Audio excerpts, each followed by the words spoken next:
Tak ja vás srdečne vítam na dnešnej prezentácii. Predtým, moje meno je Pavol Lupták, toto je Zuzana Motuzová. My sme kamaráti, kolegovia. Zuzana je profesionálna právnička, ja sa zase venujem IT bezpečnosti a spolu sme si pre vás pripravili prezentáciu o decentralizovanej spoločnosti a bitcoinových kontraktoch. Predtým, ako sa pustíme na začiatok tejto konferencie, tak ja by som si spravil takú malú anketu a položím vám jednu ľahkú otázku, potom jednu ťažšiu a potom jednu úplne najťažšiu. Tá ľahká otázka znie, kto z vás používa bitcoiny? Alebo používal bitcoiny? Áno, celkom dosť. Ďakujem. Druhá trochu ťažšia otázka je, kto z vás si myslí, že platenie daní je nemorálne? Dokonca viac ľudí ako používanie bitcoinov. Ďakujem. A kto z vás si vie predstaviť, že môže fungovať spoločnosť, kde nebude jedna polícia, jeden súd, ale bude viacero polícií a viacero súdov a bude to fungovať lepšie a efektívnejšie ako teraz? Super. Tak myslím, že môžeme začať. Tak začnem ja, alebo začneš ty? Začni ty. Tak ja sa ešte predstavím, doplním Pala vlastne, ja som advokátka, Zuzana Motuzová, advokátka, pracujem v Bratislave, s Palom sme kamaráti a kolegovia, takže tu ako hovoríme, vlastne sme voluntaristi a milovníci slobody. Takže môžem sa ďalej to posunúť? Áno. Jasné. Tým, čím by sme vlastne začali možno tak dosť rýchlo, aby sme sa potom dostali k tým technickejším záležitostiam, tak začneme vyslovene takým nejakým komplexným pohľadom na spoločnosť. Naša spoločnosť je príliš komplexná na to, aby bola centrálne riadená alebo direktívne riadená z nejakého z centra, kde určitá malá skupina ľudí stanovuje nejaké pravidlá. Čo sa týka práva, tak právo je normatívny systém, bežný klasický normatívny systém, ktorý táto spoločnosť aktuálne využíva na to, aby vôbec sme nejakým spôsobom mohli fungovať. S tým, že ale vláda sa vlastne cez tento normatívny systém snaží regulovať komplexnú spoločnosť, ktorá je vlastne ale príliš zložitá na to, aby právo mohlo vlastne v podstate vyregulovať alebo úplne správne alebo spravodlivo regulovať vlastne všetky tie javy, alebo spoločenské vzťahy, ktoré vznikajú. S tým, že čo sa týka výsledku toho, čo je potom výsledkom toho, je samozrejme to, že určitá preregulácia následne deformuje možno trh, obmedzuje vlastne ekonomickú slobodu. Tým, že obmedzuje ekonomickú slobodu, tak vlastne spomaluje inovácie a zabíja vlastne viac menej konkurenciu. No a ten výsledok, alebo toto riešenie by malo byť to, že mali by sme nejakým spôsobom sa snažiť viacej vyriešiť ten problém, ako regulovať príliš komplexnú spoločnosť a komplexné vzájomné vzťahy v rámci tej spoločnosti jedným normatívnym systémom, ktorý je vlastne všeobecne záväzný, ale nedokáže, alebo ukázalo sa, že nedokáže tieto vzťahy do takej miery až tak dobre regulovať. Problém s právom je taký, že podľa mňa právo je v pohode.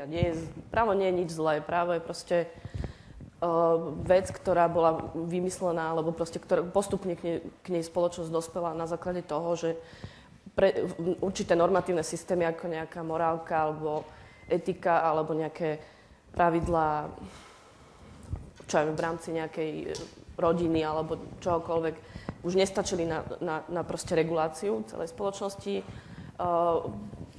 Najväčší problém vlastne s právom je ten, že kto a čo by malo byť regulované. Kto by mal vlastne všeobecne záväzné právne predpisy stanovovať, záväzne ich vlastne kreovať a teda centralizovanie ich vynúcovať.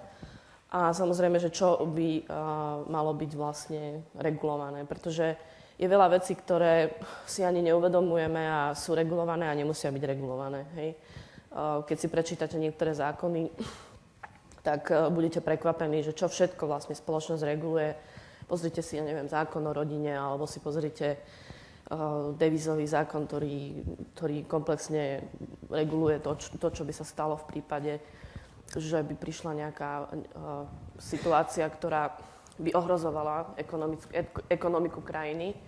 A v tomto devizovom zákone je napríklad napísané, že štát má právo vlastne, tak to teraz sa stalo na Cypre, že štát má právo napríklad úplne zakázať vzájomné transakcie. Alebo proste má právo zakázať transakcie medzi občanmi, že proste zrazu nebudete mať prístup k svojim peniazom alebo čokoľvek. Takže ja by som to zhrnula na konci, že právo v súčasnosti funguje tak, že ak niečo nefunguje, alebo je to proti záujmom úzkej skupiny, voči záujmom tejto skupiny, tak poďme vytvoriť viacej regulácií. To si myslím, že si určite všímate, že sa to deje, že proste každý deň sa o tom hovorí, že vytvoril sa taký zákon, aby zreguloval toto a tak ďalej. Ešte tuto rýchlo veľmi prejdem k tým príkladom, že napríklad máme consumer law, ktoré vlastne je síce super, že ho máme a má nás chrániť. Na druhej strane limituje podľa môjho názoru inovácie, zvyšuje ceny, pretože sa zvyšujú náklady tých podnikateľov, ktorí musia proste do toho investovať, aby dodržiavali tie právne predpisy. Ďalej, ochrana zamestnancov samozrejme je tiež fajn, keď ste chránení ako zamestnanci v pracovnoprávnom pomere. Na druhej strane tiež si uvedomujete, že nielen, že ten zamestnávateľ vás síce nemôže vyhodiť, ale je pravda, že, alebo len tak vyhodiť, ale je zase na druhej strane pravda, že zase iný zamestnávateľ vás nepríjme len tak, pretože tie isté pravidlá musí dodržiavať potom, keby sa vás chcel kvázi zbaviť alebo proste čokoľvek. Samozrejme, tuto ja som si len tak dala hľadom manželstva, že proste podľa mňa to, že máme záväzne stanovenú procedúru na rozviazanie manželstva, tak podľa môjho názoru toto je dôsledkom potom aj rôznych problémov, proste vo vzťahoch a tak ďalej, proste ľudia sú cítia viazaní, frustrovaní a tak ďalej. Čiže toto už je taká skôr filozofická otázka. No a samozrejme štát, keď nemá peniaze, tak si proste vytvorí nové dáne a nové regulácie. Takže ešte by som to tak celkom zhrnula na konci, že čo je vlastne, čiže dve najdôležitejšie otázky boli teda, že čo by malo byť regulované a kto by to mal robiť.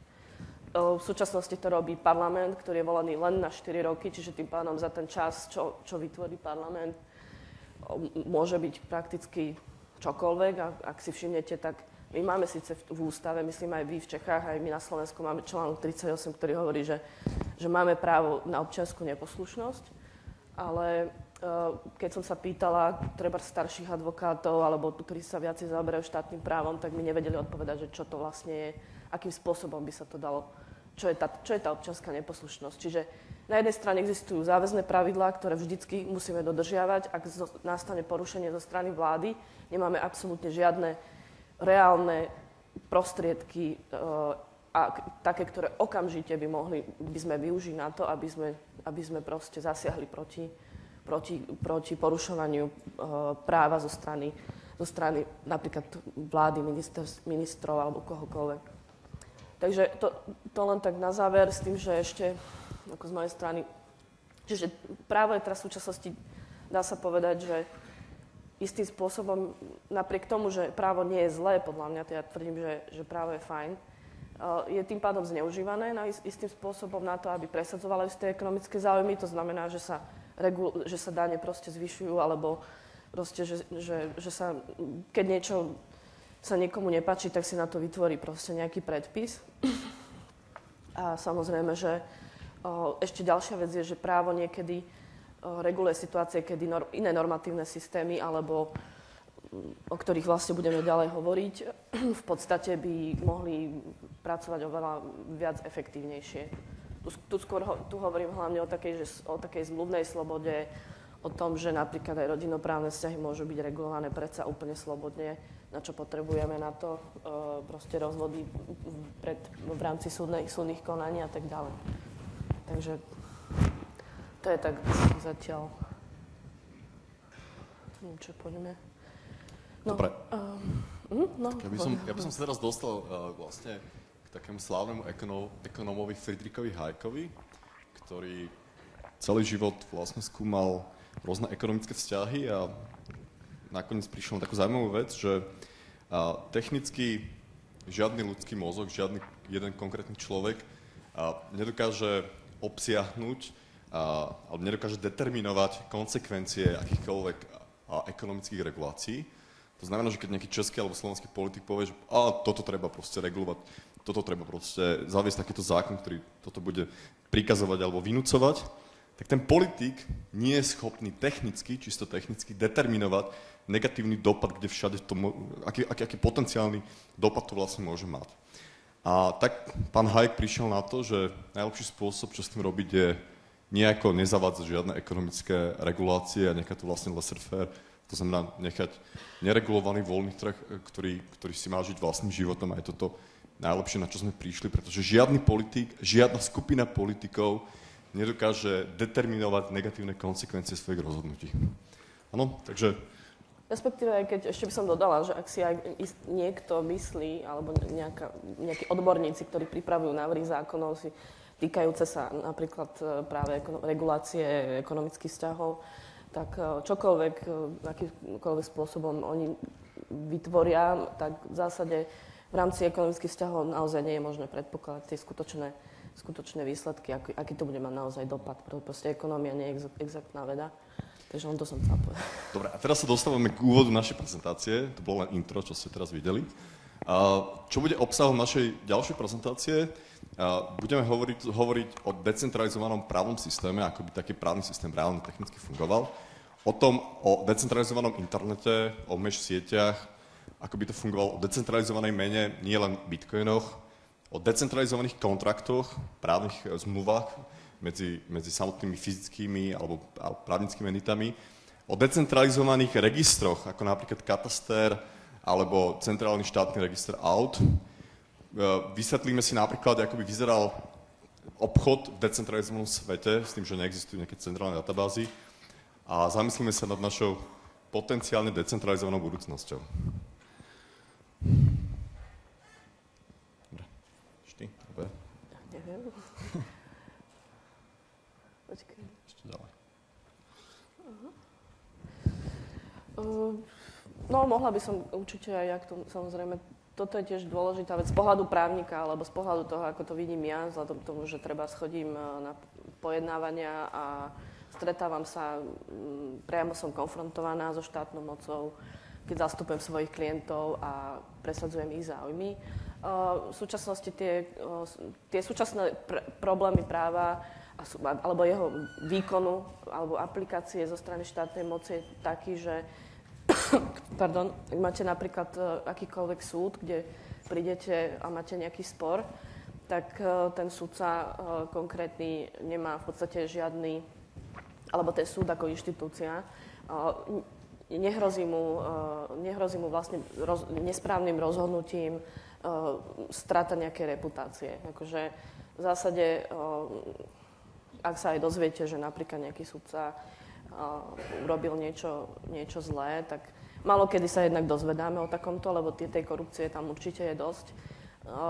Tak ale na druhej strane jeho to ekonomicky ako do veľkej miery nezničí, alebo tú inštitúciu samotnú. Proste tá inštitúcia nemá vlastne žiaden dôvod, aby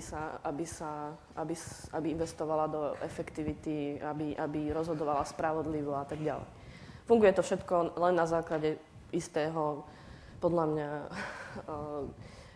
kvázi ako zo strany ústavne garantovaného práva na spravodlivý súdny proces, ale to je v podstate, je to síce pekné a vždy som tomu verila a verím tomu, že to tak má byť, ale teraz je otázka, čomu veria tí ľudia, ktorí ďalej proste rozhodujú.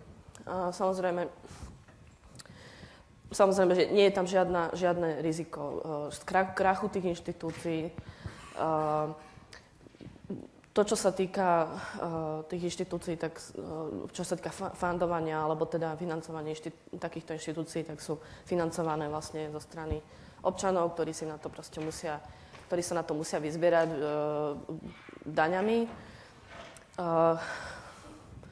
To, čo si povedal, no terrestrial competition. No terrestrial competition znamená to, že súčasné právo je viazané vlastne so zemou, na ktorej stojíte momentálne. To znamená, že my zo Zuzkou, keď máme napríklad nejaký právny konflikt a reprezentujeme, my sme napríklad moslimovia a reprezentujeme Korán, tak automaticky akýkoľvek spor, ktorý my máme, by sa mal riadiť Koránu, pretože obaja ho rešpektujeme. Ale napriek tomu, kvôli tomu, že stojíme na tomto metru štvorcový, ktorý patrí Českej republike, tak musíme rešpektovať český zákon, ktorý nám je celkom ukradnutý, lebo my sme moslimovia a my sa chceme riadiť v prípade nejakého sporu našim dobrovoľne zvoleným právnym systémom. Áno? Takže z tohto hľadiska si myslím, že budúcnosť súdov bude taká, že súdy nebudú, alebo právny systém nebude zviazaný fyzicky, terestriálne so samotnou pôdou. Jasné. No, takže... tak s tým samozrejme... Ďalšia vec je, že na tomto metrom štvorcovi, kde stojíme, žiadny iný súd nefunguje. Áno? Funguje tu akože právny systém Českej republiky, ale nefunguje tu žiadny iný. Nemá tu žiadnu konkurenciu. Čo tiež je problém. A je to ťažké si predstaviť, že je to problém, ale je to problém.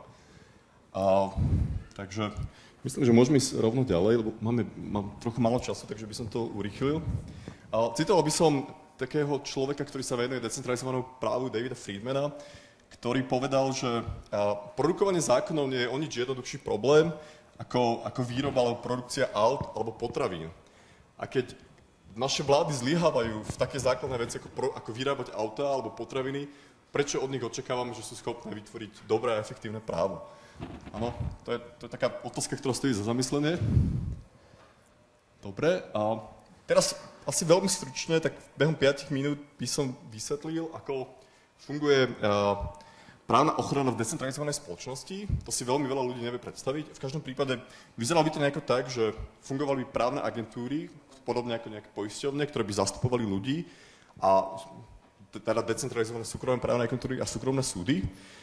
Celý ten právny systém by bol založený na obojstranných dohodách, takže vy by ste si vybrali na slobodnom trhu právnu agentúru, ktorá vám je blízka, ktorá má dobrú reputáciu a jednoducho sa vám páči, podpíšete s ňou obojstrannú zmluvu, v ktorej sa zaviažete k tomu, že budete akceptovať prípadné vynúcovania, ak spáchate trestný čin, ale súčasne vás daná právna agentúra bude chrániť.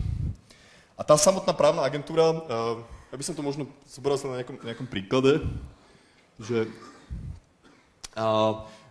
ja aj Zuzka si dobrovoľne na slobodnom trhu zvolím vlastnú právnu agentúru, ja prídem k Zuzke a ukradneme napríklad 10 000 eur a teraz ona príde za mňou a povie mi, že počuj, ukradol si mi 10 000 eur. Ja poviem, že prepáč, ale žiadnych 10 000 eur som ti neukradol. Čo ďalej? Čo budem robiť? Tak Zuzka kontaktuje svoju právnu agentúru, ktorú si zvolila, ktorá ju zastupuje, a povie, že tento človek mi ukradol 10 000 eur, že chcem ich naspäť. A moja právna agentúra jej právna agentúra kontaktuje moju právnu agentúru a povie, že máme tu klienta, ktorý vraj vášmu klientovi ukradol 10 000 eur a požaduje týchto 10 000 eur naspäť. A moja právna agentúra povie, ale toto je náš veľmi dobrý klient a on hovorí, že vám žiadnych 10 000 eur neukradol, tak čo ďalej? Tak teraz tie právne agentúry povedia, že dobre, no nevieme sa dohodnúť, musíme si zvoliť samostatný arbitrážny súd. Áno, takže tie právne agentúry si zvolia decentralizovaný súd, áno, ktorý si jednoducho zaplatia, pretože nevedia vyriešiť ten svoj problém. A ten súd rozhodne automaticky, keďže si tie právne agentúry ten súd dobrovoľne vybrali, tak musia rešpektovať jeho rozhodnutia. Keď ten súd zahájí vyšetrovanie a príde na to, že skutočne som tých 10 000 eur jej ukradol, tak automaticky moja právna agentúra to rozhodnutie musí prijať a moja právna agentúra jednoducho za mňou pošle veľkých tlstých chlapov, ktorí mi fyzicky zoberú tých 10 000 eur a k tomuto som zmluvne zaviazaný, takže majú na to právo, lebo som s nimi podpísal zmluvu, že majú na to právo a tých 10 000 eur dajú naspäť Zuzka. Takže len také nejaké informácie, že ľudia budú preferovať právne agentúry s dobrou reputáciou a históriou, také, ktoré ochraňujú ich práva. V prípade, že akýkoľvek súd alebo právna agentúra bude bude obvinená z nejakej korupcie alebo úplatku, tak automaticky to znamená stratu reputácie, potenciálny bankrot. Samotné právne agentúry, Zuzkina, moja právna agentúra, sú motivované ekonomicky svoje problémy riešiť bez toho, aby oslovovali ďalší súd, lebo keď oslovia súd, tak je to náročné. A súčasne sú motivované ekonomicky na prípadný náš súdny spor riešiť v čo najkratšom čase, pretože keď ten spor bude riešiť za 10 rokov, ako sa rieši spory bežne na českých a slovenských súdoch, tak tá agentúra stratí reputáciu, nikto nebude chcieť byť právne zastupovaný agentúrou, ktorej trvá riešenie sporov nejakých 10 rokov. Áno? Takže... K tomu by som len povedala, že našťastie už istým spôsobom existujú samozrejme arbitrážne súdy, ktoré odporúčam využívať, ak máte firmy. Ak uzatvárate zmluvy, samozrejme dobré arbitrážne súdy vám vedia spory vyriešiť tiež rýchlo. Takže v súčasnosti už istým spôsobom niečo takéto podobné funguje a je to určite dobré. Takže akurát je tam možnosť, samozrejme, vo väčšine krajín je možnosť potom obrátiť sa ešte na štátny súd, takže v istej chvíli toho konania, takže to zase lepšie by to bolo naozaj vyslovene len bez zásahu toho štátu. Samozrejme, taká otázka môže znieť, že naše právne súdy si nevedia vybrať, teda naše právne agentúry si nevedia vybrať súd, ktorý rozhodne o tom, kto je vinný. Tak jednoducho to môžu spraviť tak, že každá právna agentúra si zaplatí 5 súdov, moja právna agentúra si zaplatí 5 súdov vlastných, tvoja 5 súdov vlastných a právne agentúry sa rozhodnú rešpektovaní názoru väčšiny. Áno, ale tento proces bude nákladný, to znamená, že naše právne agentúry budú motivované sa dohodnúť bez toho, aby vyberali 10 súdov, pretože ich musia zaplatiť. Áno? Toto by sa tiež dalo podľa mňa vyriešiť klasickým, tak ako existujú v súčasnosti v rámci arbitráží, majú tieto súdy svoj vlastný nejaký poriadok, podľa ktorého postupujú, tak toto by sa podľa mňa tiež dalo vyriešiť nejakým hlasovaním proste trebárs vybraného arbitra z jedného a z druhého súdu, alebo teda dvoch arbitrov a potom teda by hlasovali proste, že aký súd by si zvolili. Čo sa týka samotných decentralizovaných súdov, tak jediná pridaná hodnota na ich trhu bude ich reputácia, áno, a to, že vedia dobre rozhodovať, pretože právne agentúry zastupujú svojich klientov, ktorí vyžadujú spravodlivé rozhodnutia. To znamená, že právne agentúry budú oslovať decentralizované súdy, ktoré majú dobrú reputáciu, lebo keby to tak nebolo, tak nikto nechce oslovať súd, ktorý má neférové rozhodnutia. Dobre, takže čo je zaujímavé na decentralizovanom súde a čo je nutné si uvedomiť, že to, že ste spravodliví, sa ekonomicky vyplatí. A to sa vyplatí totiž úplne najviac, pretože väčšina klientov vyžaduje spravodlivosť. To znamená, pre právne agentúry sa oplatí chrániť práva ich klientov, pretože inak by strátili svojich klientov a proste príspevky od nich. Súčasne tie právne agentúry ale musia vedieť kooperovať s inými právnymi agentúrami iných klientov a akceptovať rozhodnutia súdov, lebo keď to prestanú, tak automaticky strácajú reputáciu a následne svojich klientov. Áno, to znamená, že tá právna agentúra nie len to, že musí zastupovať svojich klientov, ale musí byť schopná dohodnúť sa v tom právnom systéme.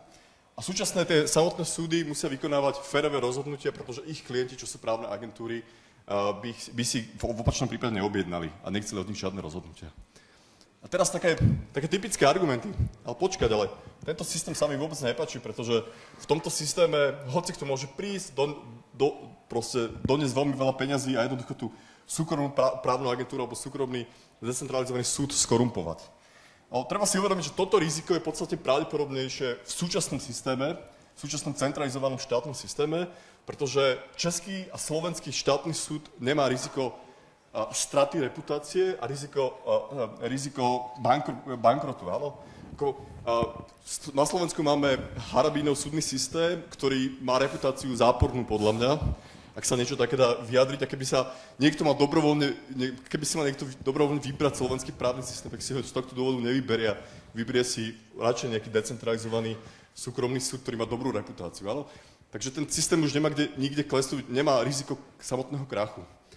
Takže môj kamarát zvykne hovoriť, že prečo si na Slovensku platiť drahých právnikov, keď si môžete zaplatiť platných sudcov. Tomu musím ja dodať, že to nie je vôbec pravda. Teda v tom zmysle, že určite je oveľa drahšie podplatiť sudcu ako právnika, alebo teda respektíve si zaplatiť právnika. Pardon, Ježišmaria, to som povedala úplne. Nie, ja som chcela povedať, že zaplatiť si právne služby, takže určite je drahšie podplatiť sudcu, no. Otázka tiež nie je, že kto bude vytvárať zákony. Áno, nemáme ústavu, nemáme centrálny zákon, kto to bude vytvárať. Celé to skolabuje. No, tie právne agentúry si vytvoria vlastné pravidlá, ktoré budú vychádzať z best practices, štandardov, ktoré sa používajú v právnom systéme. Podobne naša firma robí napríklad penetračné testy a tiež metodológie, ktoré používame, sú štandardizované, pretože je to najlepšie, na čo proste samotný ten sektor prišiel. Takže je veľmi pravdepodobné, ako väčšina štátov v Európskej únii má prakticky veľmi podobné zákony, že tie zákony sa nebudú môcť líšiť, budú sa líšiť v nejakých rôznych detailoch. Takže to samotné rozhodnutie právne bude závisieť od nejakého vzájomne dohodnutého kompromisu tých strán. Áno, to znamená, že my keď sa dvaja nedokážeme dohodnúť, tak vedia sa dohodnúť naše právne agentúry, keď sa nevedia dohodnúť naše právne agentúry, tak si vedia vybrať súd, ktorý sa dohodne, a keď si nevedia vybrať súd, tak si vedia vybrať sadu viacerých súdov, ktoré majú nejaké rozhodnutie a vieme akceptovať väčšinu z toho. Takže dobre, a konečne prechádzame k technickej časti prezentácie. Toto je inak technická prezentácia, keď to tak nevyzerá. Decentralizovaný internet, možno z vás väčšina netuší, že v Rakúsku je veľká Wi-Fi mesh sieť, ktorá sa volá Funkfeuer. To sú ľudia, ktorým sa podarilo prepojiť Salzburg s Viedňou pomocou domácej Wi-Fi sieti. Je to redundantná, decentralizovaná a distribuovaná sieť, ktorá je mimo kontrolu štátu. To znamená, že keď sa stane to, čo sa stalo v Egypte, že štát rozhodne, že poďme vypnúť internet, tak v Rakúsku minimálne títo ľudia to moc nepocítia, pretože internet bude fungovať. Podobný pokus využitím technológie Bluetooth je Androidová aplikácia volá sa Servomesh, ktorá tiež vytvára takúto internú Bluetoothovú sieť. Ak vás zaujíma anonymizácia, tak vám odporúčam pozrieť si protokol I2P, ktorý na rozdiel od Toru je plne decentralizovaný. Existuje kopec ďalších prístupov decentralizovanej IPv6 siete, napríklad CDNS. Podobne existuje viacero nadstavieb, napríklad nad Bitcoinom, ktoré umožňujú decentralizovaný DNS systém, napríklad sa to volá Namecoin. Určite veľa z vás toto už pozná. Čo sa týka decentralizovaných mien, ako vidíte, Bitcoin prežíva úplný boom a hype. Bitcoin je prvý príklad skutočne masívne používané decentralizované meny, ako vidíme, je veľmi úspešná. Okrem Bitcoinu existujú kopec ďalších alternatív, ktoré majú stále dosť nízku likviditu a nie sú moc veľmi používané. Treba si uvedomiť, že Bitcoin je len začiatok, takže aj napriek tomu, že Bitcoin bude mať nejaké problémy, technické problémy, je to len prvá implementácia, je to niečo podobné, ako bol Unix v roku 1960. Áno, bude sa to vyvíjať a Linux v súčasnej dobe je podstatne komplexnejší, robustnejší a lepší systém ako Unix v roku 1960. Takže sa môžeme tešiť na bezpečnejšie a lepšie implementácie. Čo sa týka samotných bitcoinových kontraktov, o čom má byť vlastne druhá časť dnešnej prezentácie, Bitcoin okrem toho, že slúži ako mena, tak slúži ako nejaké lokálne úložisko, decentralizované lokálne úložisko pre v princípe akýkoľvek hodnoty, tzv. Keeper value.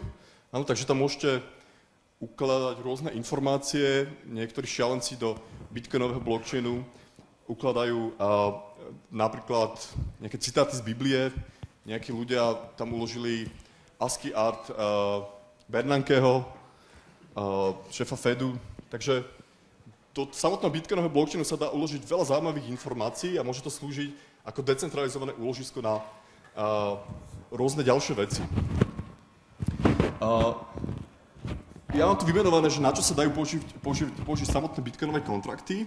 Áno, bitcoinové kontrakty umožňujú vlastnosti bitcoinu nejakým spôsobom namapovať do reálneho sveta, do súčasných vzťahov, do súčasných systémov a rozšíriť to aj o niečo viac, ako je samotná kryptomena. Rád by som hovoril o tzv. Escrow and Dispute Mediation, čo sa po slovensky volá, že notárska úschova. Samotný bitcoinový blockchain podporuje escrow, áno. Tí, ktorí nakupovali niekedy v minulosti na Silk Road markete, tak veľmi dobre vedia, čo je to escrow service. V tomto prípade ale nemusíte dôverovať tretej strane webovej aplikácii prevádzkovateľom Silk Road marketu, pretože ten escrow je podporovaný samotným bitcoinovým blockchainom. Áno?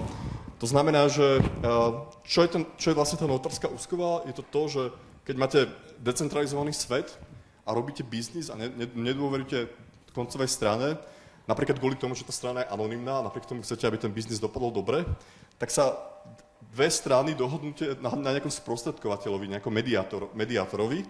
A ten mediátor na základe rôznych okolností môže potom rozhodnúť, či v prípade, že máte nejaký spor s predávajúcim, keď ste kupujúci, či ten biznis dopadol dobre alebo nie.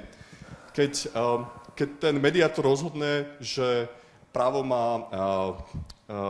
je na strane kupujúceho, tak automaticky použije svoj privátny kľúč a samotná transakcia je vykonaná v prospech kupujúceho. Keď samotný mediátor rozhodne, že právo je na strane kupujúceho, tak použije svoj privátny kľúč a transakciu dokončí v prospech samotného predávajúceho. Je to vyriešené tak, že ten mediátor nemôže ukradnúť samotné peniaze alebo premiesniť niekde inde. V prípade Silk Road marketu tie peniaze posielate na bitcoinové účty prevádzkovateľov toho marketu, takže vy veríte, že vám tie bitcoiny nikto v tomto prípade nezoberie. Takže, čo sa týka assurance kontraktov, assurance kontrakt je vec, ktorú rád posielam všetkým mojim socialistickým kamarátom. Je to niečo podobné ako implementácia Kickstarteru. Určite poznáte Kickstarter ako tzv. Pledging systém, kedy veľké množstvo ľudí, napríklad nejaká kapela chce vydať album, tak povie, že potrebuje vyzbierať $100,000 a všetci fanúšikovia môžu prispievať. Takže na základe tohto môžete povedať, že napríklad chcete postaviť most, alebo chcete lokalizovať nejaký web, alebo čokoľvek. Máte nejaký krásny projekt a potrebujete vyzbierať nejakú sumu, tak ľudia sa automaticky začnú zbierať nejaký bitcoin a samotnú tú sumu, aby dosiahli nejakú cieľovú čiastku. V prípade, samozrejme, je to možné namapovať tak, že vyplatenie tých peňazí tomu, kto ten most postaví, alebo tomu, kto spraví nejakú verejnú službu, bude až potom, keď bude splnená nejaká podmienka. Tá podmienka môže byť napríklad to, že sa na tom 60% prispievateľov dohodne, alebo sa tí 60 prispievateľia môžu dohodnúť na tom, že budú dôverovať nejakej externej strane, nejakému mediátorovi, ktorý vyhodnotí, že tomuto veríme a ten posúdi, že či ten most bol vystavaný alebo nie, použije svoj privátny kľúč a dokončí samotnú transakciu v prospech toho, kto vykonal tú verejnú službu. Dobre. Čo sa týka samotné bitcoinové kontrakty umožňujú implementovať aj tzv. Externých agentov. Externí agenti to sú nejaké špeciálne programy, na ktorých sa dohodnú samotné strany. Napríklad so Zuzkou chceme uzavrieť nejakú zmluvu, nejakú stávku, že keď zajtra nastane nejaká udalosť, pozajtra nastane nejaká iná a pozajtra nastane nejaká iná, tak jej prevediem sumu 1000 bitcoinov, vo vašom prípade ona prevedie mne sumu 1000 bitcoinov a táto naša zmluva ide transformovať do nejakej digitálnej formy, kedy napíšeme nejaký skript, ktorý je schopný overiť, či tieto externé udalosti nastali, napríklad tak, že overí tu 10 najčítanejších médií v Čechách a zistí, či tie podmienky boli splnené, a keď áno, tak samotný ten skript podpíše ten výsledok stávky alebo nepodpíše, tie peniaze buď vyhrá alebo nevyhrá. No, čo je zaujímavé na tom, to je to, že bitcoinové kontrakty umožňujú vytvárať zmluvy medzi samotnými ľuďmi tak, že tí ľudia dôverujú kvázi sieti alebo umelej inteligencii a nie je na to na to potrebná žiadna tretia strana a žiadna tretia strana do toho nedokáže intervenovať. To je tiež dôležité povedať. Dá sa to tiež využiť napríklad na dedičné zmluvy, že keď niekto umre, tak pokým ten skript dokáže overiť, že umrel, tak automaticky bitcoiny sa prevedú z jedného účtu na iný a tak ďalej.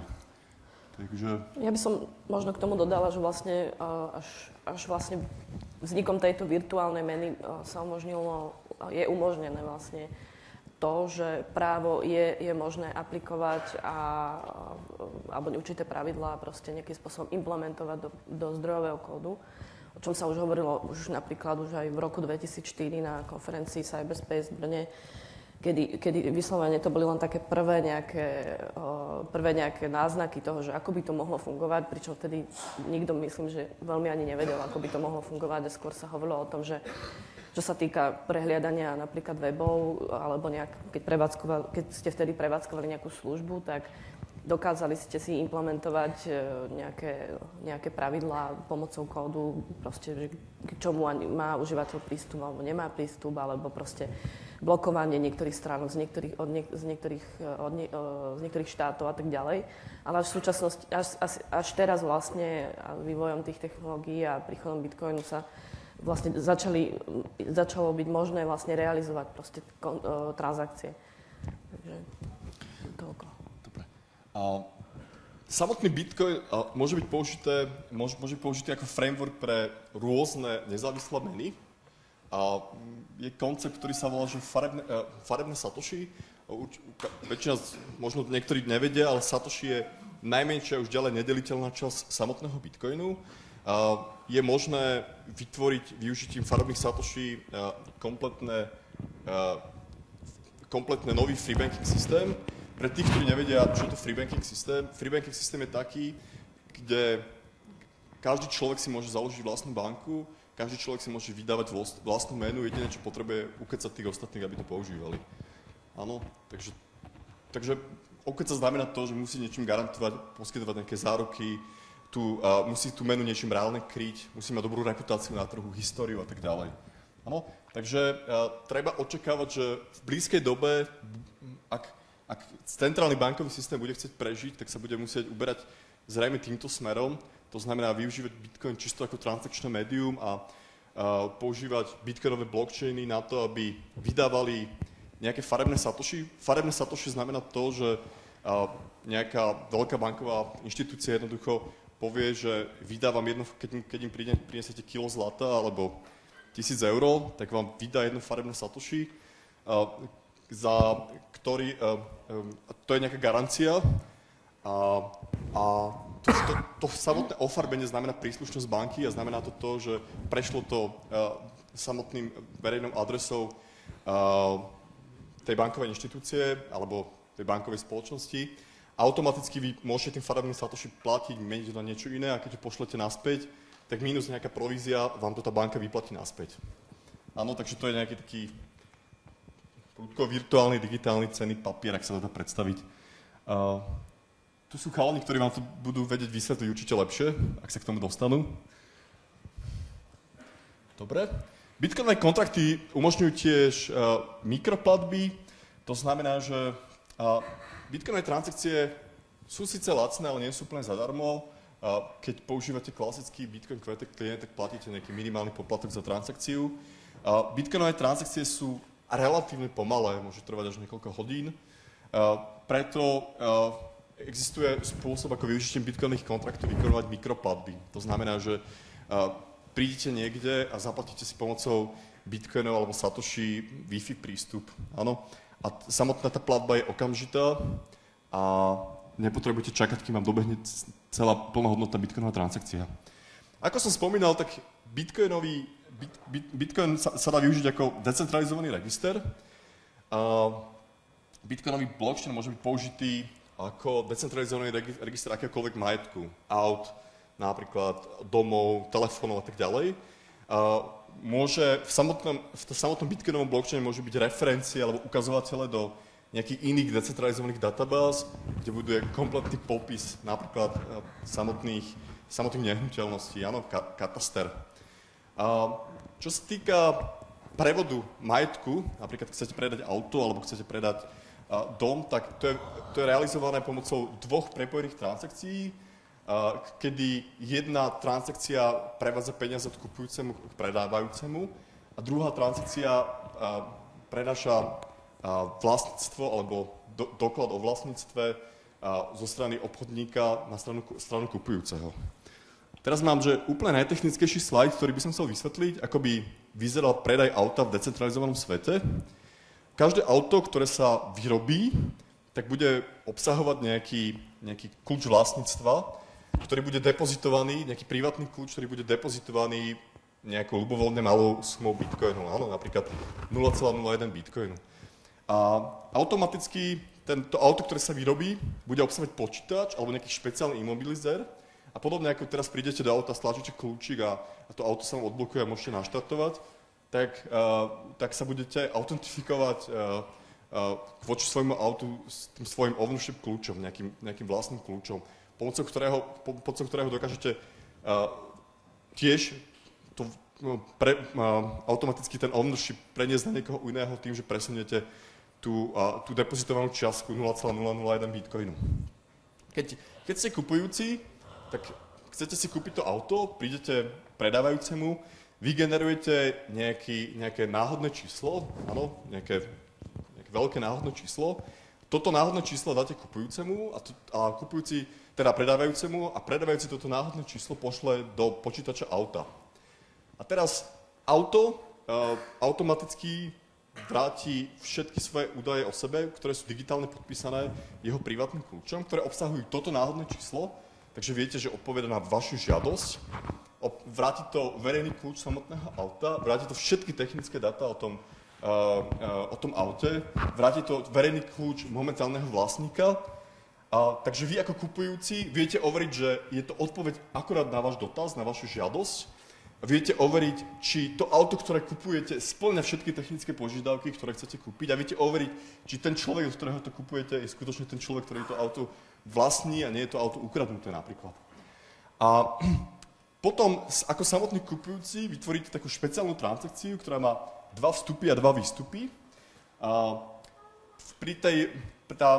Ten prvý vstup bude to, že digitálne podpíšete, že sumu za to auto, nejaká suma P, ako predávajúci preposielate na účet predávajúceho.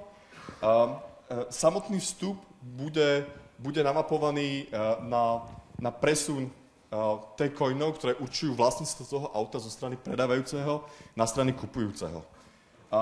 Súčasne nastavíte výstup tejto transakcie, to je tzv. Zdvojená transakcia, že keď oba vstupy budú digitálne podpísané, tak sa realizuje prevod vlastne P-coinov, to znamená sumy samotného auta z vášho bitcoinového účtu na bitcoinový účet samotného predávajúceho a súčasne sa vlastníctvo toho auta, ktorá je reprezentovaná tými T-coinami, presunie zo strany toho predávajúceho na stranu kupujúceho. A takúto čiastočne ešte nekompletne podpísanú transakciu dáte predávajúcemu a predávajúci automaticky to digitálne podpíše tým, že vám prevedie ten ownership na vás a hneď ako to spraví, tak toto pošlete, broadcastnete to bitcoinovej sieti, počkáte nejaký čas, automaticky nastane tá situácia, že peniaze sa prevedú a súčasne sa v tom istom okamihu sa prevedie vlastníctvo toho auta a nové auto, už k nemu keď prídete a zatlačíte kľúčik, tak automaticky už dokáže identifikovať, že ste nový majiteľ toho auta, normálne naštartujete a máte nové auto. Ano. Takže teraz to vyzerá strašne komplikované, ale celá táto transakcia, ktorú som vám popísal, takto nejako technicky detailné, sa dá implementovať využitím jednoduchého NFC telefónu napríklad, áno.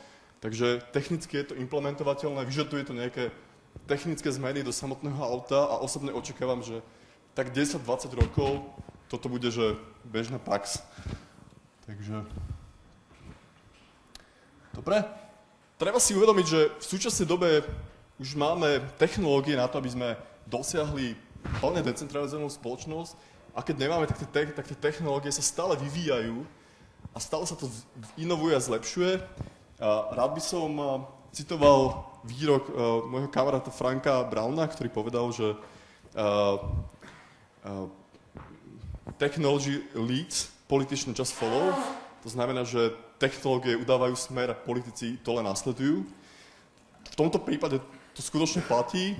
Decentralizácia má jednu úžasnú výhodu, že dokáže sa podstatne lepšie vysporiadať s komplexnými vzťahmi našej spoločnosti. Ako Zuzka na začiatku povedala, tak naša spoločnosť je už príliš komplexná na to, aby sme ju dokázali akokoľvek centrálne regulovať. Áno, to, čo teraz máme, kríza vlád, kríza autoritatívneho systému, podľa mňa. Takže potrebujeme viac veriť technológiám a potrebujeme viac decentralizovať náš život. Decentralizácia tiež je imúna voči zneužitiu z centrálneho bodu. Áno, vaši politici sú využívaní, sú korumpovaní práve preto, pretože štát je monopol na regulácie a zákony, áno. Preto tu máme korporativizmus a nedemokraciu. A decentralizácia je ekonomicky efektívna, áno, pretože tam je minimálny overhead, dokážete fungovať end-to-end. A decentralizácia podľa mňa znamená, že svetlú budúcnosť. Takže... Ja by som len dodala ešte takú vec, že tým pádom vlastne implementáciou normatívnych systémov, teda práva, alebo už akýkoľvek normatívny systém to vlastne bude, lebo je otázne, že ak definujeme právo ako centrálne riadené alebo centrálne kreované, tak možno môžeme hovoriť o úplne novom normatívnom systéme, ktorý je vlastne je nám umožnené vlastne technológiami. Technológie umožnili a vlastne súčasne paralelne teda vznikla možnosť sa aplikovať tie úplne nové pravidlá vzájomne end-to-end, tak jak povedal Pavlino. Takže vlastne nastalo to, čo už kedysi sa nad tým zamýšľali, že ako implementovať zdrojový kód a pomocou neho vytvárať pravidlá, tak v súčasnosti už to bude možné do veľkej miery. Ja by som ešte uviedol nejaké referencie.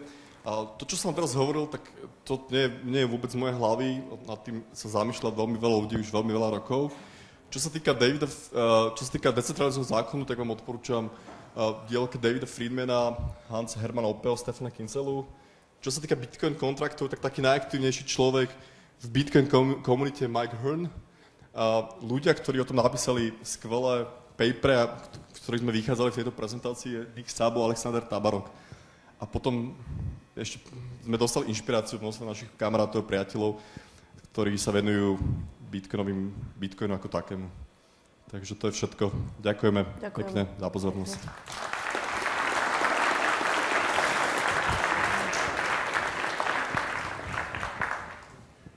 Máme len 8-minútový skos. Otázky. Pýtajte sa. Áno?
Dobrá otázka, takže postupne k tej prvej otázke, keď si otvoríš slovenský Google, tak naťukaj slova, ktoré sa volá, že prečo Somálsko nie je dobrý príklad slobodného systému a prečo Somálsko nie, alebo sa to volá, že prečo Somálsko nie je dobrý prípad anarchie, je tam asi 100 dôvodov, ktoré odpovedia na tvoju otázku.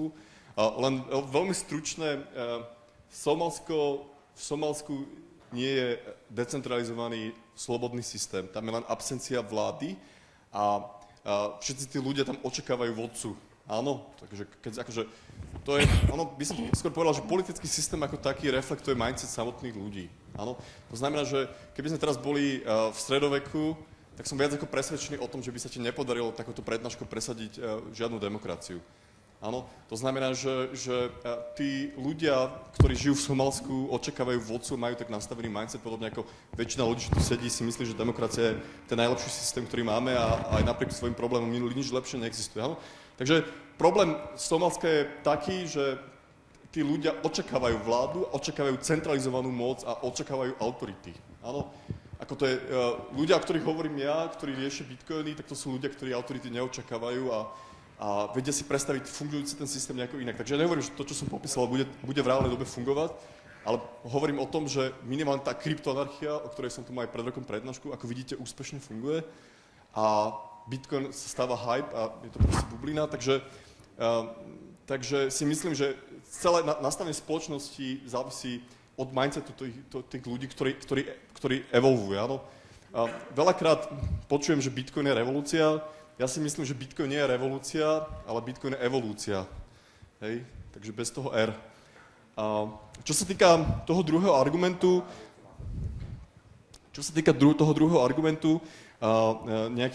toho, že niekto si vytvorí vlastnú právnu agentúru, áno, presne tá situácia, že niekto je mafián, hej, alebo niekto je mafián a vytvorí si vlastnú právnu agentúru.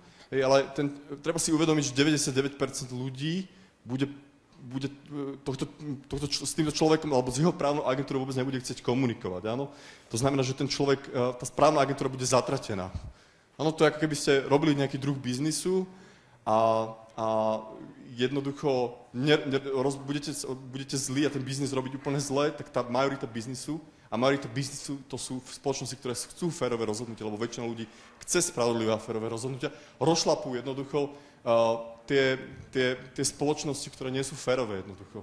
Áno, akože ja si myslím, napríklad aj v našom biznise, čo ja robím, bol nemenovaný istý človek, ktorý ten biznis nerobil čestne a nerobil ho zle a prestal existovať veľmi skoro.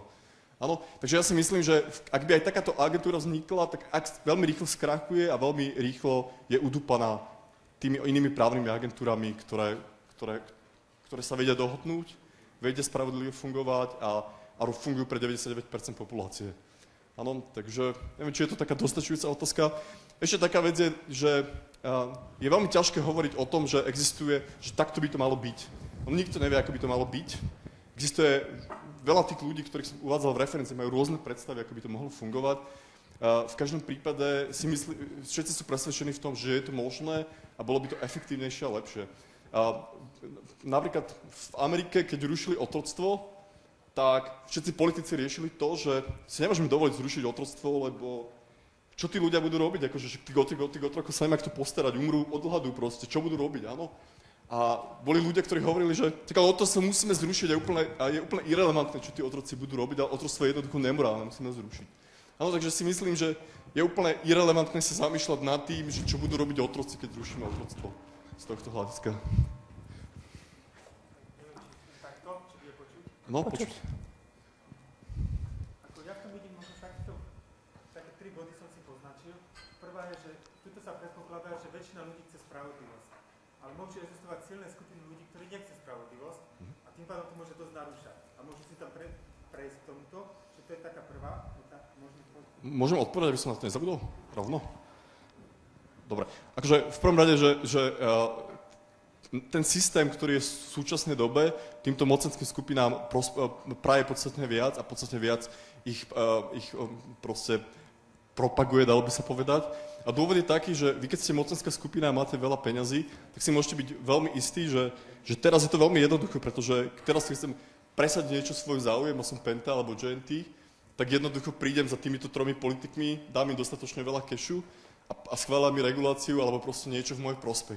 Ale keď bude decentralizovaný právny systém, tak akože tých ľudí, ktorých bude musieť uplatiť, bude podstatne viac a bude to podstatne drahšie. Takže z tohto hľadiska súčasný systém tým, že je monopolizovaný, tak tie sumy na úplatky a na korupcii sú podstatne nižšie, ako boli v decentralizovanom systéme. Takže tým chcem povedať, že úplatky, korupcia a bohatých ľudí bude stále možná, ale v decentralizovanom systéme bude náročnejšie, ako je teraz. No a to je moja otázka, lebo tam boli ste pravili, že sú právne agentúry, ktoré si majú vlastné nejaké zákony a oni majú potom nejakého, keď sa nedohodnú, tak si dajú nejakého sudcu. No, na základe ktorých zákonov sa bude ten súd riadiť? Ten súd sa bude riadiť tak, aby to samotné rozhodnutie spravil najlepšie svoj prospech, tak, aby nestratil svoju reputáciu a súčasne bude sa riadiť tak, aby väčšina právnych agentúr v budúcnosti jeho rozhodnutie akceptovala za spravodlivé a väčšina právnych agentúr toto rozhodnutie bude akceptovať spravodlivé, keď to väčšina ľudí bude akceptovať ako za spravodlivé. To znamená, že ten sudca sa bude rozhodovať najlepšie, ako vie, a to aj teraz minimálne, tak ne? Akurát včera sme sa o tomto, myslím, že aj bavili, že aké zákony alebo aké pravidlá budú fungovať a rozhodovať z hľadiska hmotného práva, lebo však procesné právo je niečo iné a vieme si napísať nejaké pravidlá. Aj klasický arbitrážny súd má svoje procesné pravidlá, ako rozhoduje. Tuto by som len povedala, že už v súčasnosti existujú napríklad existuje obyčajové právo, ďalej existujú nejaké best practices, commercial best practices v rámci obchodnoprávnych vzťahov, to znamená napríklad aj slovenský a myslím, že aj český obchodný zákonník, aj keď neviem teraz, či sa to už nezmenilo u vás, hovorí o tom, že to, čo je v rozpore s poctivým obchodným stykom, tak taká zmluva je neplatná a podobne. Takže samozrejme, že nie je možné naozaj úplne exaktne predpokladať, že aké to budú pravidlá, ale ja si myslím, že to bude niečo na tejto báze, tak by to mohlo fungovať. A tak, ako povedal Pavol, tak tie best practices budú využívané práve preto, aby jednak tie agentúry alebo ten súd nestratil tú reputáciu a zároveň podľa môjho názoru, to je už taký môj názor, je taký, že to právo, aj v súčasnosti máme nejaké právo, ktoré funguje a upravuje viac menej tie vzťahy istým spôsobom spravodlivo, hej, že teda keď si prečítate obchodný zákonník alebo občiansky zákonník, tak vám to príde v podstate férové v mnohých prípadoch, že neviem, ako funguje kúpna zmluva, že jedna strana predá nejakú hnuteľnú alebo proste nejakú vec, druhá strana je povinná jej zaplatiť, čiže toto tiež vzniklo nejakými vzťahmi spoločnosti, ktoré alebo teda určite to vzniklo kvôli tomu, že teda aby sme zabránili nejakej entropii, hej, tej spoločnosti, akému rozpadu. Takže... Ja by som ešte zdôraznil takú vec, čo už Zuzka vlastne hovorila, že decentralizované súkromné súdy teraz fungujú. Akože keď má Apple problém s Googlom, tak to riešia tak, že sa dohodnú na takomto súde. Áno, teraz. Ten súd má nejaké pravidlá stanovené, zriadi sa niečím, hej? Áno. A keď takto, tak sa bude riešiť. No, dobrá otázka. Čo si musíte uvedomiť je to, že už v súčasnej dobe máte regionálne súdy, slovenský právny systém je iný ako český, iný ako maďarský a tak ďalej. Už teraz máte obrovské množstvo rôznych právnych systémov a predstavte, a jediný rozdiel medzi tým systémom, o ktorom hovoríme, a súčasnom je v tom, že teraz ten právny systém český je viazaný na tento meter štvorcových, a v budúcnosti to bude tak, že aký je rozdiel medzi tým, že teraz máte proste 200 právnych systémov na svete a v budúcnosti budete mať 200 korporácií, ktoré budú mať proste namiesto štátu budú riešiť tento právny systém. Oni na výhodu, tie korporácie na rozdiel od tých štátov majú jednu výhodu, že keď budú to právo robiť zle, tak skrachujú, áno, a stratia reputáciu. Že tie operácie, ktoré ste vravili s tým Bitcoinom a tak ďalej, to bude ich garantovať, že budú správne, že ten kód správny, že z nej bude... Je to veľmi jednoduché.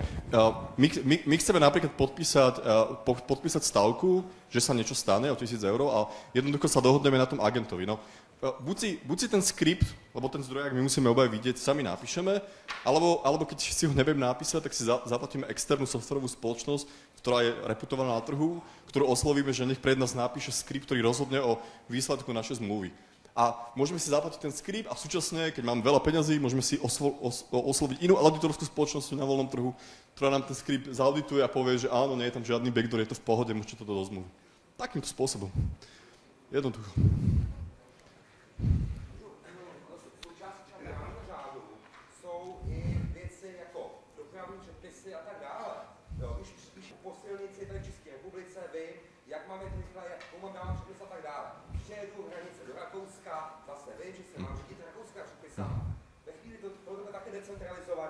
Jak se mám na konkrétní metru třeba ty silnice chovat? Toto bude fungovať veľmi dobre, dokonca si myslím, že to bude fungovať vo voľnom systéme podstatne lepšie ako teraz, pretože tie cesty budú niekomu reálne patriť. Keby bratislavské cesty patrili nejaké súkromnej firme, tak to nemajú toľko výtlkov, ako máme túto zimu, čo je úplne extrémne zlé. Tá spoločnosť bude garantovať, ešte taká vec, že vo Francúzsku, v Amerike je obrovské množstvo súkromných diaľnic a fungujú podstatne lepšie ako štátne diaľnice. Ale tie súkromné diaľnici stále platí francúzske rychlostní limity. Áno, áno. Kto mi to učí? Kto? Ty to učil ja sám? Ne. Vy keď budete mať nebezpečnú diaľnicu, a budú tam chodiť vaši klienti, ktorí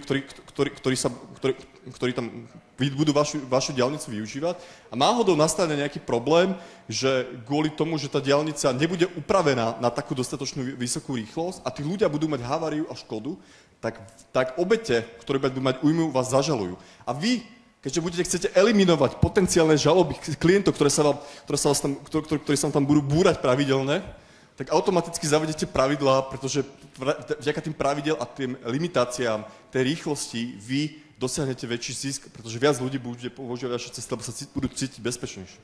Neviem, či to dáva zmysel.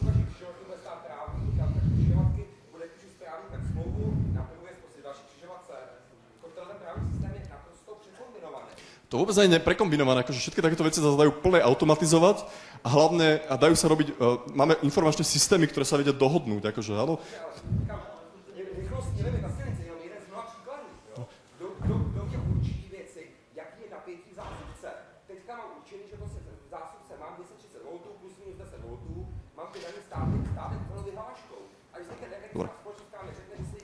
Poviem...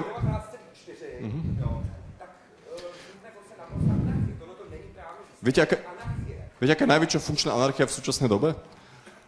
Internet. Áno, kto určuje, že používame TCP protokol? Kto určuje, že používame HTTP protokol? Nikto proste.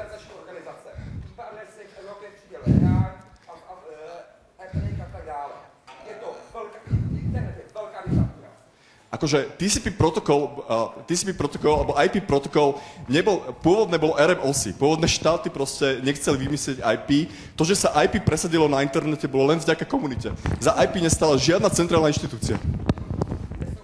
Je to tak, ako môžeme sa spýtať tu na ďalších ľudí. IP bolo proste...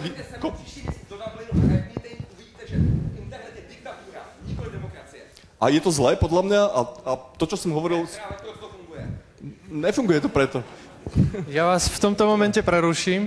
Už asi, aby sme nepredržovali program, tak ako sa nám to stalo minulý rok, vás budem musieť stopnúť. Ja vás vidím, že sa hlásite. Otázku...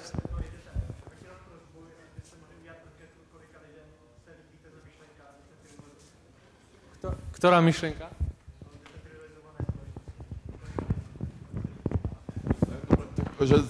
Dobre, anketa, že kto si myslí, že decentralizovaná spoločnosť môže byť lepšia ako súčasná? Tak to je celkom super.